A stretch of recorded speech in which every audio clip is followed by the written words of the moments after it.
이어서 목포에서 전해드리겠습니다. 일본의 수출 규제로 여행객이 줄어들면서 일본 노선이 주력인 무안공항이 위기를 맞고 있습니다. 기대를 모았던 중국의 신규 노선도 취항이 불발되면서 올해 이용객 100만 명 달성에 먹구름이 끼었습니다. 박상훈 기자의 보도입니다.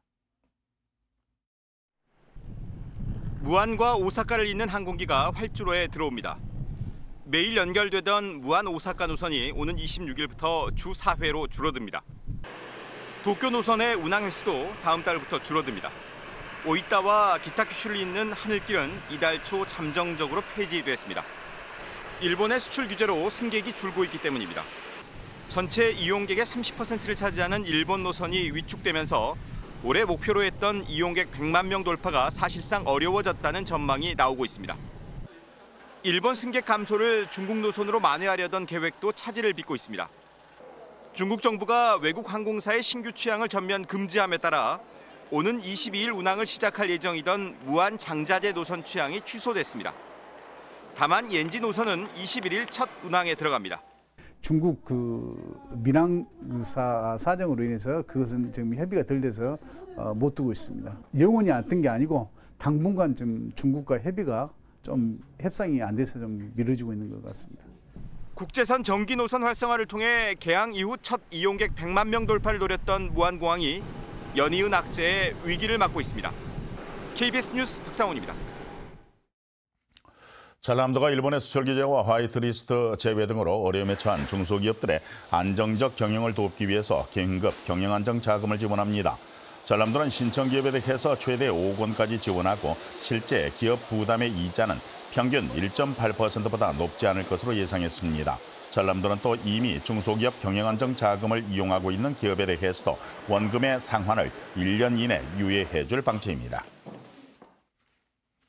해남군이 태양광 발전소의 난개발을 막기 위해서 관련 조례를 개정했습니다. 해남군은 태양광 발전소의 설치 이격거리의 제한을 기존의 면 이상 도로에서 리드와 농도까지 추가를 했으며 저수지, 호수 등 수면에 태양광 설치를 제한할 수 있는 조항을 신설했습니다.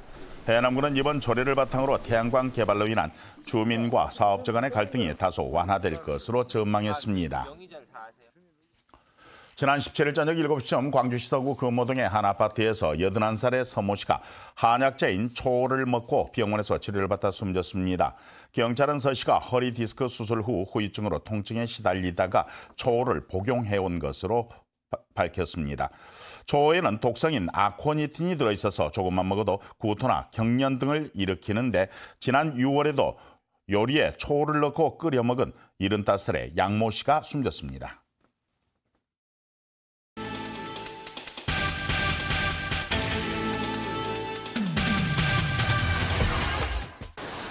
영암군이 환경실무원들의 안전사고 예방과 작업 환경 개선을 위해 안전 부분이 개선된 한국형 청소차를 도입해 이번 달 말부터 운행에 들어갑니다. 영암군은 또 운전자들의 편의성을 고려해 청소 차량에 자동 변속기를 추가로 구입하는 등 작업자들의 피로도도 낮출 계획입니다. 무안군이 전남 청년 마을로 프로젝트에 참여할 청년 활동가를 모집합니다. 마을로 프로젝트는 청년들의 일자리 부족 문제를 해결하고 지역 공동체를 활성화시키기 위한 프로그램으로 청년들은 사회적 기업과 농업회사 등에 근무하며 월 200만 원 내외의 수당을 지원받을 수 있습니다. 목포대학교 박물관이 다음 달 개강하는 박물관 대학 수강생을 모집합니다. 강의 주제는 문화유산으로 있는 세계사로 다음 달 5일부터 12월 12일까지 목포대 박물관에서 매주 목요일 운영됩니다. 신안군이 고추 재배의 어려움을 고려해 484 농가에 고추 수확 운반차 562대를 보급했습니다. 신안군은 오랜 시간 허리를 구부리거나 쪼그려 앉은 채 고추 재배 작업을 할 경우 고령 농민들의 육체적 고통이 심각해 운반차를 보급했다며 앞으로 보급 대수를 늘릴 방침입니다. 지금까지 단신 브리핑이었습니다. 지난 12일 제명된 목포시의회 김훈 전 의원이 요청한 윤리위원회 소집 요구와 관련해서 시의회가 행정자치부에 유권 해석을 의뢰했습니다.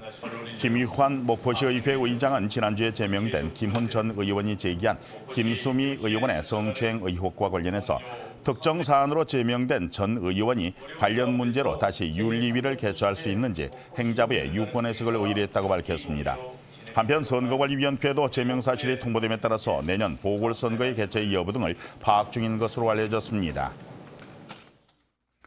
행정안전부의 2020년 간판 개선 사업에 목포시가 선정됐습니다.